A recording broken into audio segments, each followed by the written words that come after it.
Accidental international dental implants hospital advanced టెక్నాలజీతో ఎటువంటి దంత సమస్యలకైనా మా స్పెషలిస్ట్ డాక్టర్లతో ట్రీట్మెంట్ చేయబడును. Root canal, implants, aligners, laser treatment మరియు జుట్టుకు సంబంధించిన సమస్యలు కూడా పరిష్కారం చేయబడును. మా చిరునామా beside Bhramarambika Mallikarjuna theatre, Hyderabad.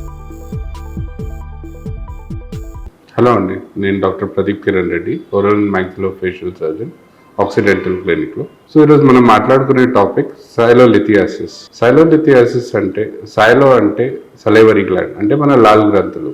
Lithiasis అంటే స్టోన్ ఫార్మేషన్ అది.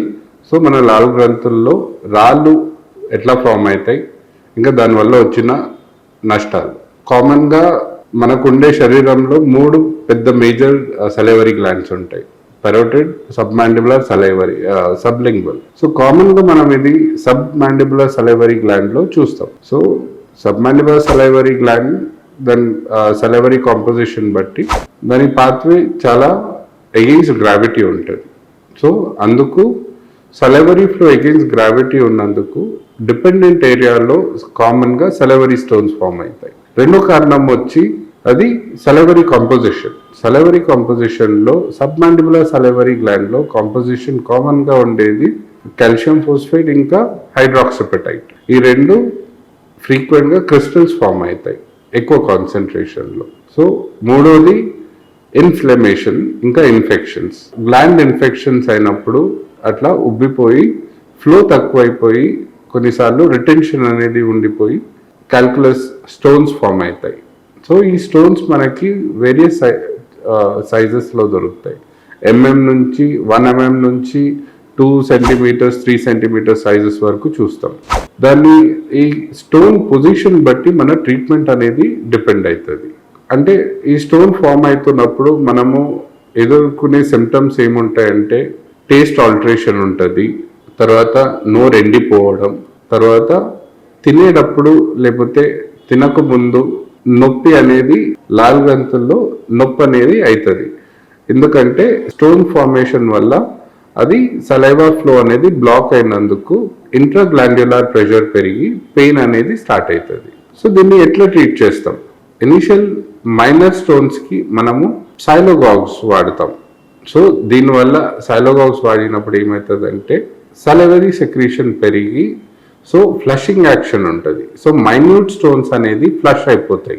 తర్వాత రెండోది మనకి సలైవరీ స్టోన్ పొజిషన్, అంటే ఎగ్జిట్ పాత్వే దగ్గర ఉంటే సలైవరీ స్టోన్ ఈజీగా ఫ్లష్ అవుతుంది, లేకపోతే మిల్కింగ్ ఆఫ్ ద గ్లాండ్ అంటాం. సో ఆ ఏదైతే సలైవరీ డక్ట్ ఉంటుందో ఆ పాత్వేలో మనం మెల్లగా ఒత్తుకుని వస్తే ఆ డక్ట్ అనేది, ఆ స్టోన్ అనేది ఎక్స్క్రీట్ అయిపోతుంది గ్లాండ్ నుంచి.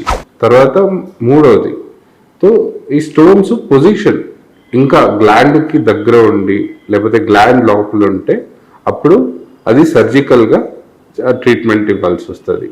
గ్లాండ్ ఎక్సిషన్ చేయాల్సి వస్తుంది, అంటే మొత్తం గ్లాండ్ని తీసేయాల్సి వస్తుంది. ఫస్ట్ ఎట్లా కనుక్కుంటాం సలైవరీ స్టోన్స్ ఉన్నాయంటే ఇది మనం ఎక్స్రే ద్వారా తెలుసుకుంటాం.